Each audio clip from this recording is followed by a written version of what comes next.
दोस्तों, आज हम जिस किताब की बात करने जा रहे हैं उसका नाम है 021, जिसे लिखा है पीटर थील ने, पेपाल के सह संस्थापक और फेसबुक में शुरुआती निवेशक। यह किताब हमें सिखाती है कि असली प्रगति तब होती है जब हम कुछ नया और अद्वितीय बनाते हैं। कॉपी करना आसान है, वही काम करके 1 से 100 तक पहुंचना, लेकिन असली इनोवेशन है 0 से 1 जाना, कुछ ऐसा रचना जो पहले कभी मौजूद ही नहीं था। थील बताते हैं कि सफल कंपनियां हमेशा मोनोपोली होती हैं क्योंकि उनका प्रोडक्ट इतना यूनिक होता है कि कोई उनका सीधा मुकाबला नहीं कर पाता।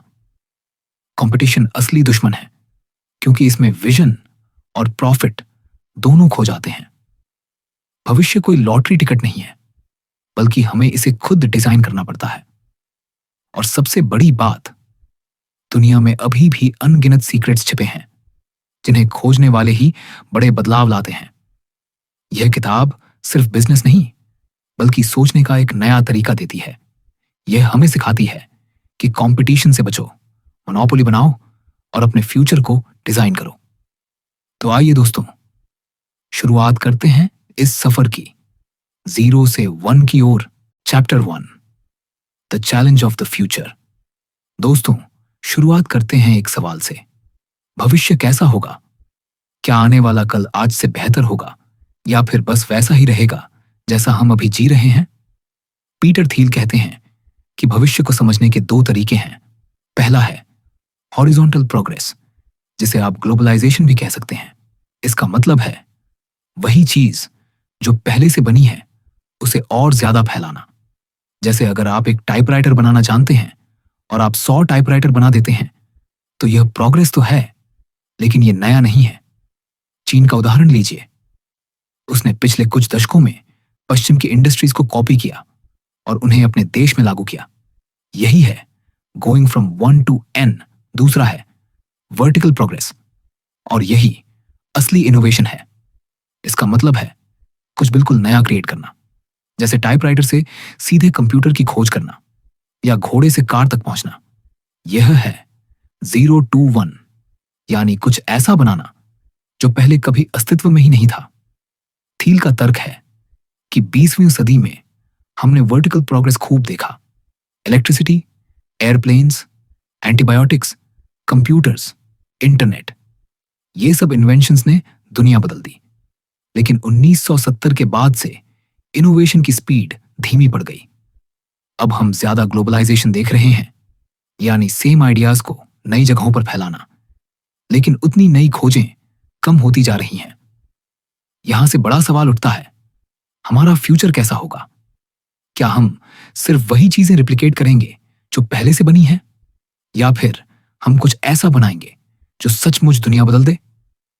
थील हमें एक और इंटरेस्टिंग फ्रेमवर्क देते हैं। क्या फ्यूचर डेफिनेट है या इंडेफिनेट? अगर आप सोचते हैं कि फ्यूचर अनसर्टेन है तो आप सब कुछ चांस और लक पर छोड़ दोगे। लेकिन अगर आप मानते हो कि फ्यूचर सर्टेन है तो आप उसे डिजाइन करने की कोशिश करोगे। और थील का मानना साफ है, फ्यूचर अपने आप अच्छा नहीं होगा। अगर हमें बेहतर दुनिया चाहिए तो हमें उसे खुद बनाना होगा, और वो तभी पॉसिबल है जब हम 0 से 1 जाए, यानी नया इनोवेशन करें, नई कंपनीज बनाएं और ऐसी टेक्नोलॉजीज खोजें जिनसे आने वाला समय आज से कहीं बेहतर हो। तो दोस्तों, इस पहले चैप्टर का मेन मैसेज यही है, असली चैलेंज है फ्यूचर को शेप करना। कॉपी करके भीड़ का हिस्सा बनकर हम 1 से N तक तो जा सकते हैं, लेकिन दुनिया में बदलाव तभी आएगा जब हम 0 से 1 की छलांग लगाएंगे। That's the challenge of the future. Chapter 2, party like. It's 1999। दोस्तों, अब हम चलते हैं उस समय की ओर जिसने स्टार्टअप की दुनिया को हिला कर रख दिया था। द लेट 1990s, यानी .com एरा। उस दौर में इंटरनेट नया नया आया था। लोग मान चुके थे कि यह टेक्नोलॉजी पूरी दुनिया बदलने वाली है, और सच कहें तो वो गलत भी नहीं थे। इंटरनेट वाकई क्रांतिकारी था, लेकिन जो गलती हुई वो ये थी कि हर कोई इंटरनेट को सिर्फ एक गोल्ड रश समझने लगा। हर दिन नई नई कंपनीज बन रही थी। कोई भी बस अपनी वेबसाइट लॉन्च करता और निवेशकों उस पर पैसा बरसाने लगते। उन्हें लगता था अगर ये ऑनलाइन है तो फ्यूचर इसी का है। लेकिन असली प्रॉब्लम यह थी कि इन कंपनीज के पास कोई रियल बिजनेस मॉडल ही नहीं था, कोई क्लियर रेवेन्यू स्ट्रीम नहीं, कोई मोनोपोली एडवांटेज नहीं। बस हाइप थी, एक्साइटमेंट थी और ढेर सारे पैसे थे। और जैसा अक्सर होता है, ये बबल ज्यादा दिन टिक नहीं सका। साल 2000 आते आते रियलिटी सामने आई। ज्यादातर .com कंपनीज प्रॉफिट तो दूर, सर्वाइवल भी नहीं कर पा रही थी। नतीजा यह हुआ कि बबल फूटा, अरबों डॉलर्स मिट्टी में मिल गए और हजारों कंपनीज गायब हो गईं। अब इंटरेस्टिंग बात यह है कि लोग इस क्राइसिस से जो सबक लेकर निकले वो पीटर थील के हिसाब से गलत थे। उन्हें लगा कि बड़े रिस्क्स मत लो, सिर्फ छोटे छोटे इंप्रूवमेंट्स करो, हमेशा लीन एंड फ्लेक्सिबल स्टार्टअप बनाओ। मोनोपोली बनाना डेंजरस है, कंपटीशन हेल्थी है। और सबसे बड़ी बात, फ्यूचर को लेकर बड़े बेट्स मत लगाओ, सिर्फ प्रेजेंट पर फोकस करो। थील कहते हैं यही गलती है। अगर आप फ्यूचर को इग्नोर करोगे तो आप कभी ब्रेक थ्रू नहीं कर पाओगे। .com बबल ने यह नहीं सिखाया कि बड़े आइडियाज गलत हैं, उसने हमें यह सिखाया कि हर बिग आइडिया को सॉलिड फाउंडेशन और सस्टेनेबल बिजनेस मॉडल चाहिए। देखिए, अमेजन और ईबे भी उसी दौर में पैदा हुए, लेकिन वे सरवाइव क्यों कर गए? क्योंकि उनके पास सिर्फ एक ट्रेंड नहीं था, बल्कि एक क्लियर विजन था। अमेजन का मिशन था to become the world's largest online book store, और धीरे धीरे उसने मोनोपोली जैसी स्थिति क्रिएट कर ली। ईबे ने peer to peer market place को डोमिनेट किया, जबकि बाकी कंपनियां बस भीड़ का हिस्सा थीं। तो असली सबक यह है, भीड़ के पीछे भागने से कभी भी लॉन्ग टर्म सक्सेस नहीं मिलती। फ्यूचर को शेप करने के लिए आपको भीड़ से अलग खड़ा होना पड़ेगा। आपको सोचना होगा, मैं ऐसा क्या बना सकता हूं जो सच में यूनिक हो, जो सालों तक टिक सके। यही है दोस्तों 1999 का सबक।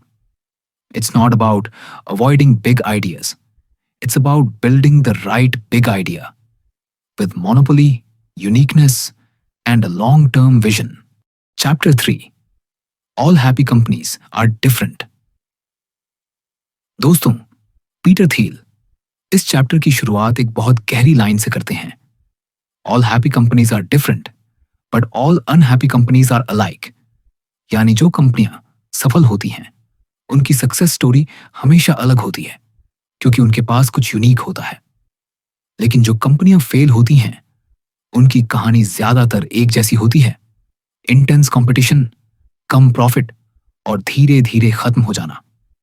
अब जरा सोचिए, जब हम किसी कंपनी के बारे में सुनते हैं तो हम पूछते हैं, ये कंपनी सफल क्यों है?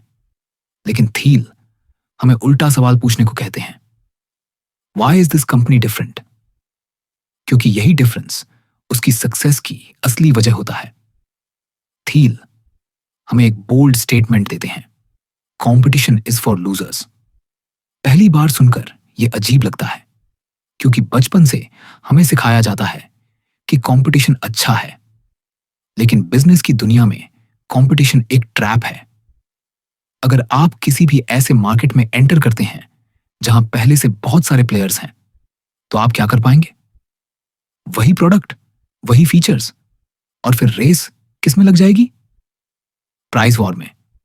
और जब प्राइस वॉर शुरू होती है तो प्रॉफिट मार्जिन खत्म हो जाता है। इसलिए परफेक्ट कंपटीशन में कोई कंपनी बहुत लंबे समय तक सरवाइव नहीं कर पाती। दूसरी तरफ मोनोपोली कंपनीज होती हैं। मोनोपोली का मतलब है ऐसा प्रोडक्ट या सर्विस बनाना जो इतना यूनिक हो कि कोई आपके साथ सीधा कंपीट ही ना कर पाए। जैसे सर्च इंजन की दुनिया में गूगल ने ऐसा प्रोडक्ट क्रिएट किया कि बाकी कॉम्पिटिटर्स पीछे छूट गए। आज अगर आप सर्च कहते हैं तो लोग ऑटोमेटिकली गूगल के बारे में सोचते हैं। यही मोनोपोली है। और थील कहते हैं असली प्रोग्रेस मोनोपोली कंपनीज ही करती हैं, क्योंकि उनके पास रिसोर्सेज होते हैं, टाइम होता है और कॉन्फिडेंस होता है इनोवेशन करने का। जबकि कंपटीशन वाली कंपनीज बस सर्वाइवल के लिए लड़ती रहती हैं। यहां एक और इंटरेस्टिंग बात आती है। सक्सेसफुल कंपनीज हमेशा अपने मोनोपोली को छुपाने की कोशिश करती हैं। जैसे गूगल खुद को सिर्फ सर्च इंजन कंपनी नहीं बल्कि टेक्नोलॉजी कंपनी बताता है, ताकि लोग यह ना समझें कि वो मोनोपोली है। और कॉम्पिटिटिव कंपनीज वो हमेशा खुद को बड़ा और अलग दिखाने की कोशिश करती हैं, जबकि असलियत में वो भीड़ का हिस्सा होती है। तो इस पूरे चैप्टर का सार ये है, अगर आप चाहते हैं कि आपकी कंपनी सफल हो तो बस मार्केट में एंट्री मत करो, कुछ ऐसा बनाओ जो इतना यूनिक हो कि आप मोनोपोली क्रिएट कर दो। कंपटीशन आपको एवरेज बनाएगा, लेकिन मोनोपोली ही आपको एक्स्ट्राऑर्डिनरी बनाएगी। याद रखिए दोस्तों, all happy companies are different because they build monopoly. All failed companies are the same because they just compete. Chapter 4, the ideology of competition. दोस्तों, पीटर थील इस चैप्टर में हमें एक बहुत गहरी बात समझाते हैं। कंपटीशन सिर्फ बिजनेस की स्ट्रैटेजी नहीं है, बल्कि ये हमारे सोचने का तरीका भी बन चुका है। बचपन से ही हमें सिखाया जाता है कि दूसरों से आगे निकलो। स्कूल में अच्छे मार्क्स लाना हो, स्पोर्ट्स में जीतना हो या करियर में प्रमोशन पाना, हर जगह हमें यही बताया गया कि कंपटीशन जरूरी है। लेकिन थील कहते हैं यही सोच हमें गलत दिशा में ले जाती है। जब हम सिर्फ दूसरों को हराने पर फोकस करते हैं तो हम कुछ नया क्रिएट ही नहीं कर पाते। हमारा सारा ध्यान दूसरों से बेहतर बनने में चला जाता है, बजाय इसके कि हम खुद के लिए कुछ यूनिक वैल्यू बनाएं। जरा सोचिए, कॉलेज में स्टूडेंट्स अक्सर एक ही चीज के लिए लड़ते हैं, अच्छे grades, best placements, top ranks. लेकिन क्या हर कोई टॉपर बन सकता है? नहीं। और यही लॉजिक बिजनेस पर भी लागू होता है। अगर आप कंपटीशन में फंस गए तो आप बस सर्वाइवल के लिए स्ट्रगल करेंगे। थील कहते हैं कंपटीशन एक तरह का माइंडसेट ट्रैप है। ये हमें ऐसा फील कराता है कि अगर हम जीत गए तो सक्सेसफुल हैं, लेकिन असली सक्सेस तो तब है जब आप अपने लिए एक बिल्कुल नया रास्ता बनाते हैं। अब यहां एक इंटरेस्टिंग बात आती है। कभी नोटिस किया है कि जो लोग इंटेंस कंपटीशन में रहते हैं वो अक्सर सबसे ज्यादा इनसिक्योर भी होते हैं, क्योंकि उनका पूरा एग्जिस्टेंस इस पर डिपेंड करता है कि दूसरे उनसे बेहतर ना निकल जाए।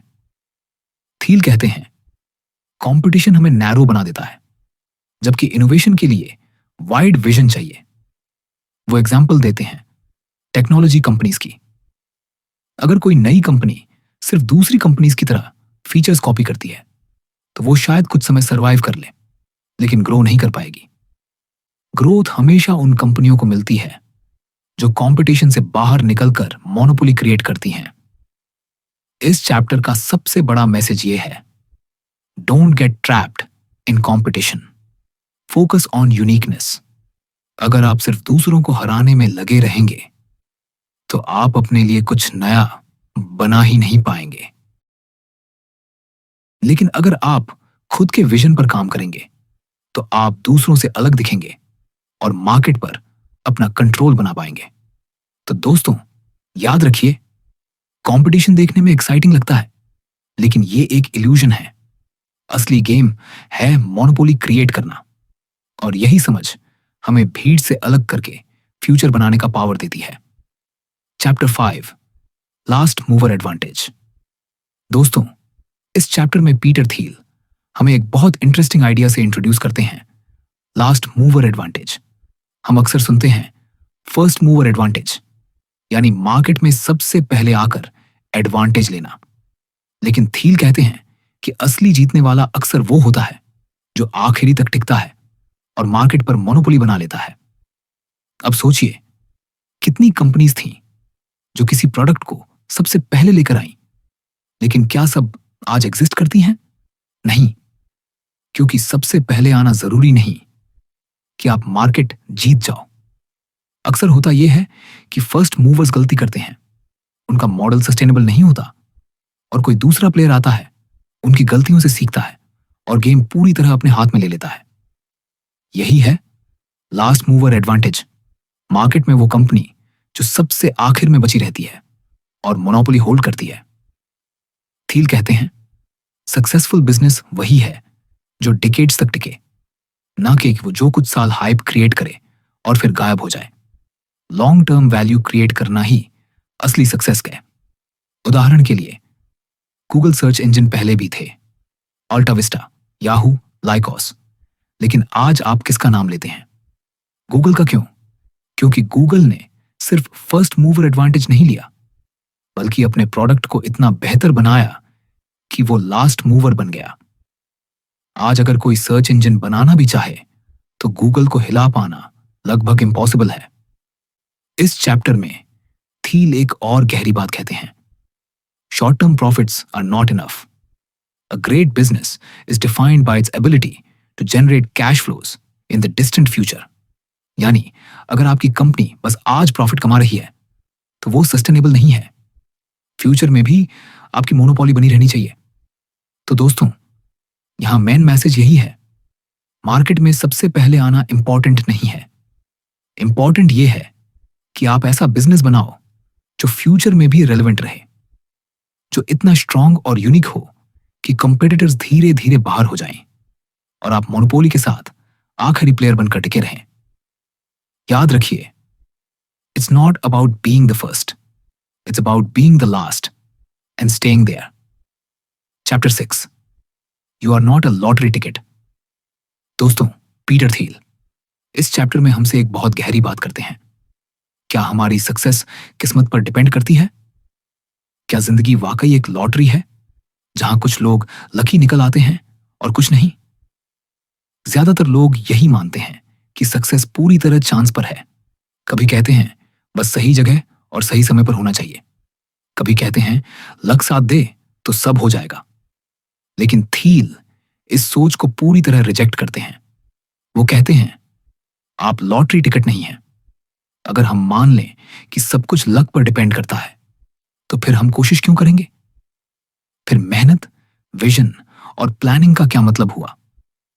थील कहते हैं सफल लोग वही हैं जो अपने फ्यूचर को डिजाइन करते हैं, न कि उसका इंतजार करते हैं। जरा सोचिए, बिल गेट्स अगर सिर्फ किस्मत पर भरोसा करते तो माइक्रोसॉफ्ट नहीं बना पाते। इलॉन मस्क अगर सिर्फ लक के सहारे बैठते तो पेपाल, टेस्ला और स्पेस एक्स का नाम भी ना होता। इन सब लोगों ने अपना फ्यूचर खुद डिजाइन किया, अपनी सोच और एक्शन से। थील यहां एक और इंटरेस्टिंग बात बताते हैं। हमारी सोसाइटी में दो तरह की थिंकिंग चलती है। एक है इनडेफिनिट थिंकिंग, मतलब फ्यूचर अनसर्टेन है, बस देखते हैं क्या होता है। दूसरी है डेफिनेट थिंकिंग, मतलब मुझे पता है मैं कहां जाना चाहता हूं और उसके लिए अभी से प्लान बनाना शुरू करता हूं। थील कहते हैं इनडेफिनेट थिंकर्स बस होप पर जीते हैं, लेकिन डेफिनेट थिंकर्स अपने विजन को रियलिटी में बदलते हैं। और दुनिया बदलने वाले हमेशा वही लोग होते हैं जिनके पास डेफिनेट विजन होता है। तो दोस्तों, इस चैप्टर का मेन मैसेज साफ है, किस्मत पर मत छोड़ो, अपना फ्यूचर खुद डिजाइन करो। आप लॉटरी टिकट नहीं हो, आप एक सोचने, समझने और क्रिएट करने वाले इंसान हो।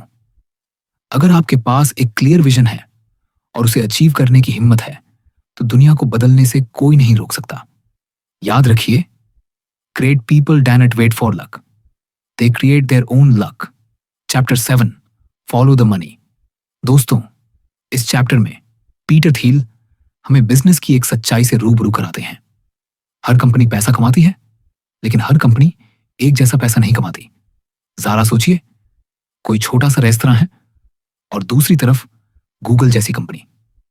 दोनों ही बिजनेस हैं, दोनों रेवेन्यू जनरेट करते हैं, लेकिन फर्क कहां है? रेस्टोरेंट शायद साल का कुछ लाख कमा पाए, जबकि गूगल अरबों खरबों डॉलर जनरेट करता है। यही है थील का पॉइंट। सारी कंपनी समान नहीं होती। कुछ कंपनियों का औसत रहता है, सर्वाइवल के लिए लड़ती रहती हैं, लेकिन कुछ कंपनियों ने मोनोपोली बनाकर डिस्प्रपोर्शनेट प्रॉफिट्स कमाती हैं।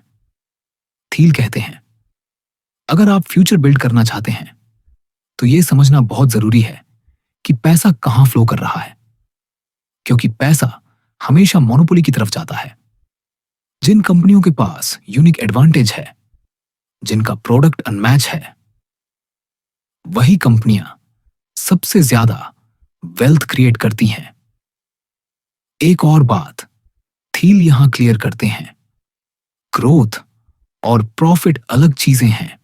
कई स्टार्टअप्स ग्रोथ दिखाते हैं, यूजर्स बढ़ाते हैं, फंडिंग उठाते हैं, लेकिन अगर बिजनेस मॉडल सस्टेनेबल नहीं है तो वो ग्रोथ सिर्फ टेम्पररी होती है। लॉन्ग टर्म वैल्यू सिर्फ वही कंपनियां बनाती हैं जिनके पास मोनोपोली एडवांटेज होता है और जो कैश फ्लो कंसिस्टेंटली जनरेट कर पाती है। तो दोस्तों, इस चैप्टर का सार ये है, अगर आप एंटरप्रेन्योर हो तो सिर्फ कंपनी शुरू करने का सपना मत देखो। ये सोचो कि आप कैसी कंपनी बनाना चाहते हो।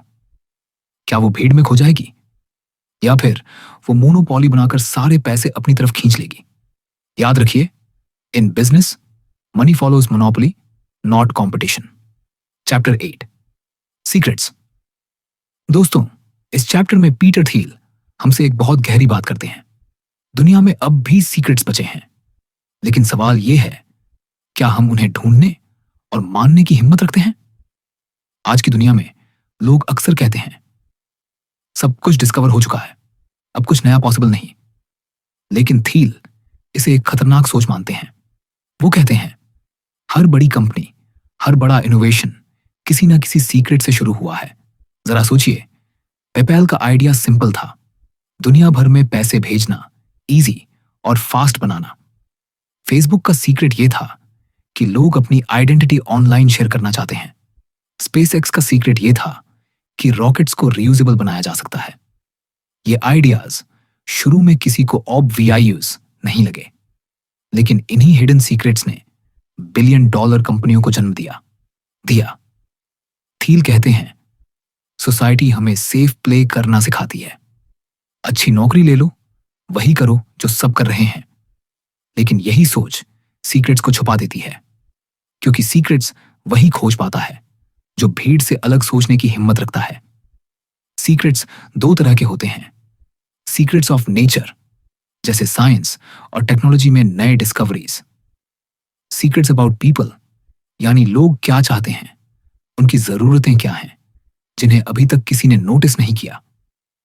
थील हमें चैलेंज देते हैं, क्या हम सिर्फ ये मानकर चलेंगे कि फ्यूचर ऑलरेडी लिखा जा चुका है, या फिर हम मानेंगे कि दुनिया में अभी भी लाखों सीक्रेट्स छुपे हैं जिन्हें खोजने पर नई कंपनीज और नई इनोवेशंस पैदा होंगी। तो दोस्तों, इस चैप्टर का मैसेज साफ है, सबसे बड़े अपॉर्चुनिटीज हमेशा सीक्रेट्स में छुपे होते हैं। अगर आप भी वही करोगे जो सब कर रहे हैं तो एवरेज रहोगे, लेकिन अगर आपने एक ऐसा सीक्रेट खोज लिया जिसे दुनिया ने अभी तक नहीं देखा, तो वही आपको मोनोपोली और सक्सेस दिलाएगा। याद रखिए, great businesses are built on secrets that nobody else sees. Chapter 9 foundations. दोस्तों, पीटर थियल इस चैप्टर की शुरुआत एक बहुत सिंपल लेकिन पावरफुल ऑब्जर्वेशन से करते हैं। किसी भी कंपनी की किस्मत उसकी शुरुआत में ही तय हो जाती है। जैसे एक इमारत की मजबूती उसकी नींव पर डिपेंड करती है, वैसे ही किसी स्टार्टअप की फ्यूचर सक्सेस उसकी फाउंडेशन पर टिकी होती है। थील कहते हैं, स्टार्टअप की सबसे बड़ी गलती अक्सर शुरुआत में होती है, क्योंकि जब चीजें नई होती हैं, लोग एक्साइटेड रहते हैं, तब छोटी छोटी गलतियों को इग्नोर कर देते हैं। लेकिन वही छोटी गलतियां आगे जाकर बहुत बड़ी प्रॉब्लम्स बन जाती हैं। एग्जाम्पल के लिए, को फाउंडर्स का चुनाव। अगर आपकी फाउंडिंग टीम के बीच ट्रस्ट की कमी है, विजन अलग अलग हैं या रोल्स क्लियर नहीं हैं, तो स्टार्टअप कभी भी स्ट्रॉन्ग फाउंडेशन पर खड़ा नहीं हो पाएगा। इसीलिए थील जोर देते हैं कि फाउंडिंग टीम केयरफुली चुनी जानी चाहिए। वो एक और एनालॉजी देते हैं, मैरिज की। अगर शादी की शुरुआत ही गलत अंडरस्टैंडिंग से हुई हो, तो धीरे धीरे रिश्ता टूट ही जाएगा। इसी तरह अगर स्टार्टअप की फाउंडेशन गलत बनी, तो कंपनी लंबे समय तक सरवाइव नहीं कर पाएगी। फाउंडेशंस में एक और की पॉइंट है, ओनरशिप और कंट्रोल। थील कहते हैं कि शुरू में ही यह क्लियर होना चाहिए कि किसके पास कितना स्टेक है, कौन डिसीजंस लेगा और किसका रोल क्या होगा। अगर ये बातें वेग रहीं, तो बाद में डिस्प्यूट्स तय हैं।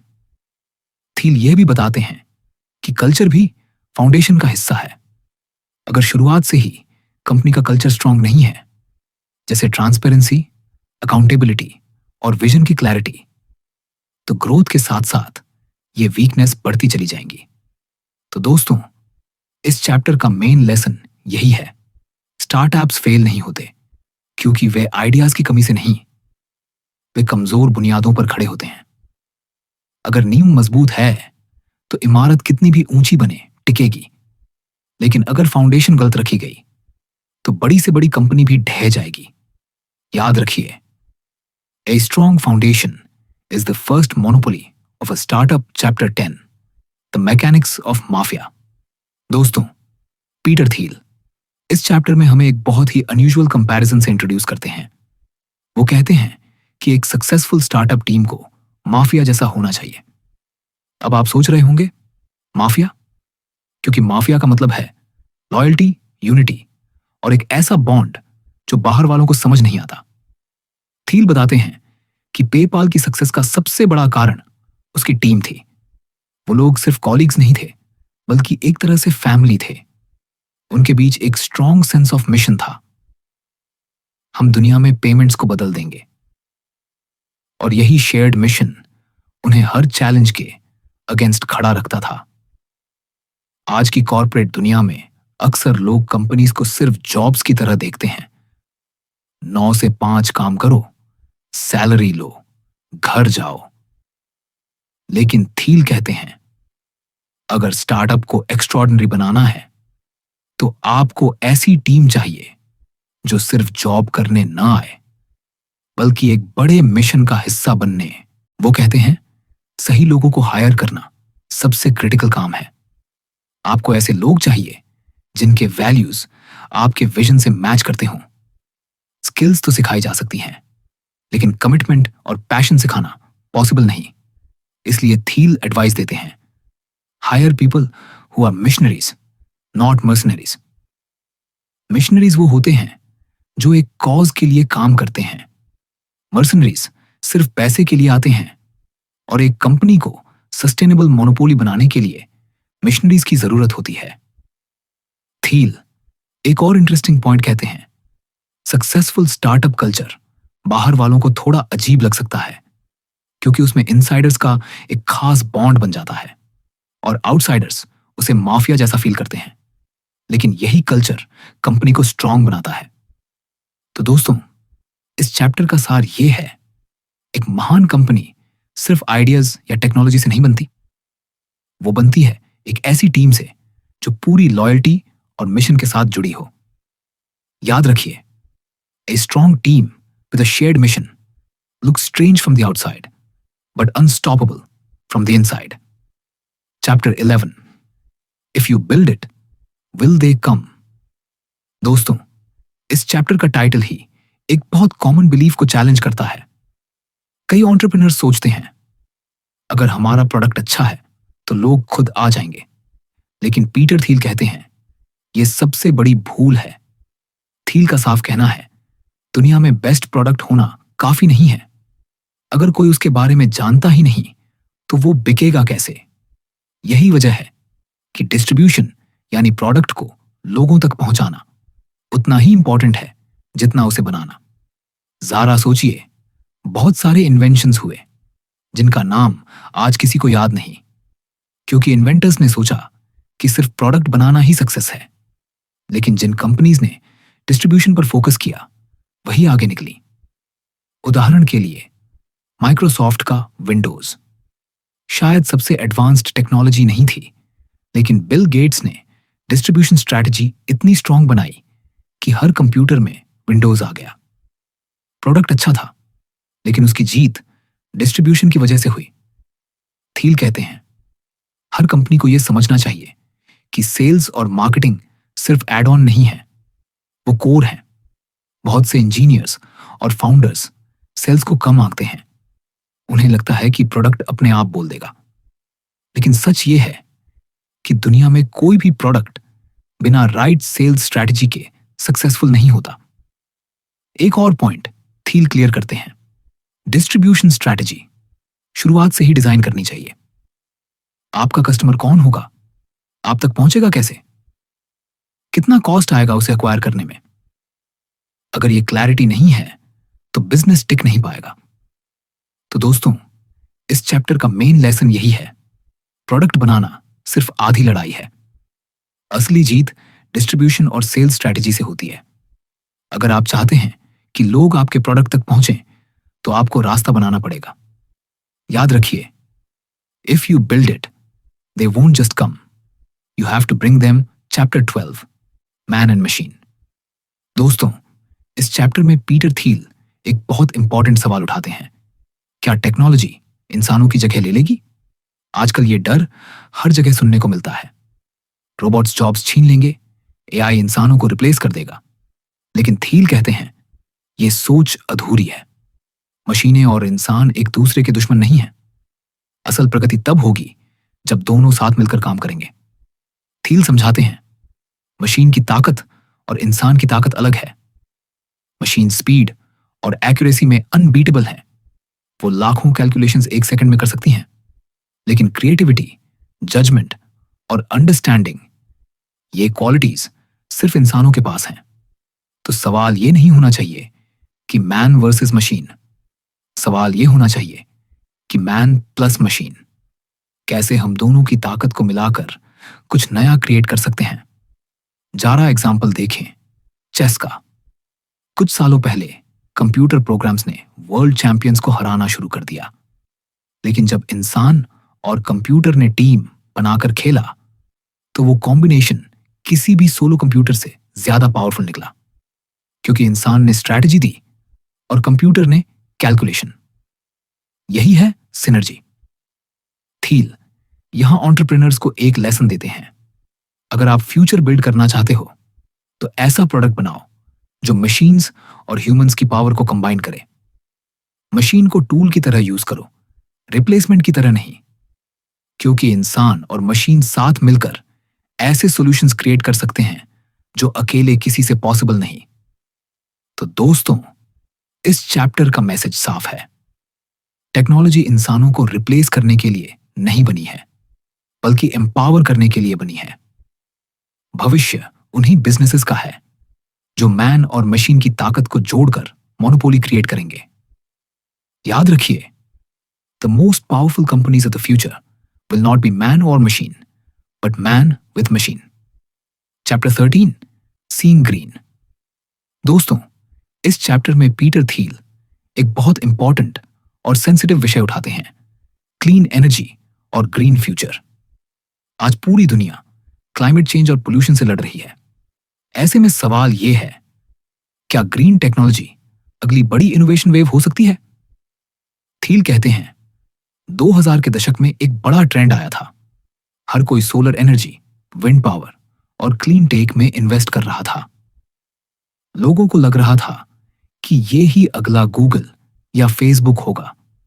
लेकिन सच ये है कि ज्यादातर क्लीन टेक स्टार्टअप्स फेल हो गए। क्यों? क्योंकि उन्होंने बिजनेस की बेसिक प्रिंसिपल्स को इग्नोर किया। थील यहां अपने 7 क्वेश्चंस फॉर स्टार्टअप्स को अप्लाई करते हैं। क्या टेक्नोलॉजी वास्तव में ब्रेक थ्रू है या बस थोड़ा सा बेटर वर्जन? क्या टाइमिंग सही है? क्या मोनोपोली बन सकती है? क्या राइट टीम है? क्या डिस्ट्रीब्यूशन स्ट्रैटेजी क्लियर है? क्या ड्यूरेबल मोनोपोली बन पाएगी? और सबसे बड़ी बात, क्या आपने कोई ऐसा सीक्रेट खोजा है जो बाकी दुनिया को अभी तक नहीं पता? क्लीन टेक कंपनीज इन सवालों का सही जवाब नहीं दे पाई। उनके पास प्रोडक्ट था, लेकिन ना तो मोनोपोली, ना डिस्ट्रीब्यूशन, ना राइट टाइमिंग। परिणाम, इन्वेस्टमेंट डूब गई और कंपनीज गायब हो गई। थील ये नहीं कहते कि ग्रीन फ्यूचर बेकार है। वो मानते हैं कि क्लीन एनर्जी जरूरी है, लेकिन सिर्फ पैशन से कंपनी नहीं बनती। अगर आपको बड़ा इंपैक्ट करना है तो आपको पहले सॉलिड बिजनेस फाउंडेशन चाहिए। एग्जाम्पल के तौर पर टेस्ला की स्ट्रैटेजी देखें। एलॉन मस्क ने सिर्फ सेव द प्लैनेट का स्लोगन नहीं बेचा। उन्होंने पहले हाई एंड इलेक्ट्रिक कार्स बनाई, फिर धीरे धीरे मास मार्केट में उतरे। उन्होंने प्रोडक्ट को एस्पिरेशनल और प्रैक्टिकल दोनों बनाया। यही रीजन है कि टेस्ला सरवाइव कर पाया जबकि बाकी क्लीन टेक कंपनीज फेल हो गई। तो दोस्तों, इस चैप्टर का लेसन साफ है, ग्रीन फ्यूचर तभी पॉसिबल है जब इनोवेशन के साथ साथ बिजनेस फंडामेंटल्स भी क्लियर हों। सिर्फ अच्छे इरादे से कंपनीज नहीं चलती, उन्हें मोनोपोली बनानी पड़ती है। याद रखिए, a better future needs both bold vision and solid strategy. Chapter 14, the founders paradox. दोस्तों, इस किताब के आखिरी चैप्टर में पीटर थील एक बहुत ही दिलचस्प और थोड़ा फिलोसॉफिकल सवाल उठाते हैं। फाउंडर्स यानी संस्थापकों की असली पहचान क्या होती है? क्या वो ऑर्डिनरी लोग होते हैं या कुछ एक्स्ट्राऑर्डिनरी जिनका सोचने का तरीका हम सबसे अलग होता है? थील कहते हैं, दुनिया के सबसे सफल फाउंडर्स हमेशा विरोधाभासों से भरे होते हैं। वो एक ही समय में बेहद शक्तिशाली भी होते हैं और एक्सट्रीमली वल्नरेबल भी। एक तरफ वो दुनिया बदलने का सपना देखते हैं, दूसरी तरफ वो अकेलेपन और असुरक्षा से भी जूझते हैं। थील एग्जाम्पल्स देते हैं, स्टीव जॉब्स एक तरफ विजनरी लीडर थे जिनका डिजाइन सेंस अनमैच था, लेकिन साथ ही बहुत कठोर और डिमांडिंग भी। इलॉन मस्क एक तरफ दुनिया को मार्स पर ले जाने का सपना देखते हैं, दूसरी तरफ लोगों को लगता है कि वो बहुत रिस्की बेट्स लेते हैं। मार्क जकरबर्ग इंट्रोवर्ट पर्सनैलिटी वाले लेकिन दुनिया का सबसे बड़ा सोशल नेटवर्क बनाने वाले, यानी फाउंडर्स में एक्सट्रीम्स का मिक्स होता है। थील कहते हैं, यही पैराडॉक्स है, फाउंडर्स को बहुत ज्यादा आइडियलाइज भी किया जाता है और बहुत ज्यादा क्रिटिसाइज भी। कुछ लोग उन्हें हीरोज मानते हैं तो कुछ विलन्स। लेकिन सच ये है कि फाउंडर्स को अलग इसलिए देखा जाता है क्योंकि वो कुछ ऐसा करने की हिम्मत करते हैं जो बाकी लोग सोच भी नहीं पाते। इस चैप्टर का सबसे बड़ा लेसन ये है, एक महान कंपनी के पीछे अक्सर एक यूनिक फाउंडर होता है। वो फाउंडर अपने विजन और पर्सनैलिटी से कंपनी की कल्चर तय करता है, और जितना बड़ा विजन उतनी ही बड़ी कॉन्ट्रडिक्शंस। थील कहते हैं, हमें फाउंडर्स को सिर्फ इंसानों की तरह नहीं बल्कि एक पैराडॉक्स की तरह देखना चाहिए, क्योंकि उन्हीं की इस डिफरेंट सोच की वजह से दुनिया में 0 से 1 जैसी लीप्स पॉसिबल होती हैं। तो दोस्तों, इस अंतिम चैप्टर का मैसेज यही है, फाउंडर्स ऑर्डिनरी नहीं होते, वो एक्सट्रीम होते हैं, कॉन्ट्रडिक्टरी होते हैं, लेकिन इसी वजह से वो दुनिया बदल पाते हैं। याद रखिए, all great companies are reflections of their founders paradoxical nature. 0 से 1। दोस्तों, अब जब हमने पूरी किताब पढ़ ली, पीटर थील हमें बार बार यही याद दिलाते हैं, असली इनोवेशन वही है जो 0 से 1 की तरफ ले जाए, यानी कुछ नया बनाना, कुछ ऐसा जो पहले कभी नहीं हुआ। हमने सीखा कि केवल भीड़ में रहना या दूसरों की नकल करना लॉन्ग टर्म सक्सेस नहीं देता। हैप्पी कंपनीज हमेशा अलग होती हैं और कंपटीशन में फंसना हमें एवरेज बनाता है। लास्ट मूवर एडवांटेज और खुद पर भरोसा रखना कितना जरूरी है। मनी और हिडन सीक्रेट्स हमें सही अपॉर्चुनिटीज ढूंढने में गाइड करते हैं। स्ट्रॉन्ग फाउंडेशन और loyal mission driven team company की रीढ़ होती है। प्रोडक्ट सिर्फ बनाना काफी नहीं, डिस्ट्रीब्यूशन और मैन प्लस मशीन सिनर्जी भी क्रिटिकल है। सही विजन, स्ट्रैटेजी और पैराडॉक्सिकल फाउंडर्स ही असली वर्ल्ड चेंजिंग कंपनीज बनाते हैं। तो दोस्तों, मुख्य लेसन यही है, अगर आप कुछ बड़ा करना चाहते हैं तो एवरेज बनने से बचो, भीड़ का हिस्सा मत बनो, 0 से 1 की सोच अपनाओ, यूनिक इनोवेशन, स्ट्रॉन्ग फाउंडेशंस और मोनोपोली क्रिएट करना सीखो। याद रखिए, दुनिया में अपॉर्चुनिटीज अभी भी हैं, सीक्रेट्स अभी भी छुपे हैं, और अगर आप सही माइंडसेट के साथ विजन और एग्जीक्यूशन करोगे तो आप भी दुनिया बदल सकते हो। और अंत में एक छोटी सी रिक्वेस्ट, अगर आपको यह सुमारी पसंद आई तो लाइक और शेयर जरूर करें ताकि और लोग भी 0 to 1 जैसी पावरफुल इनसाइट सुन सकें।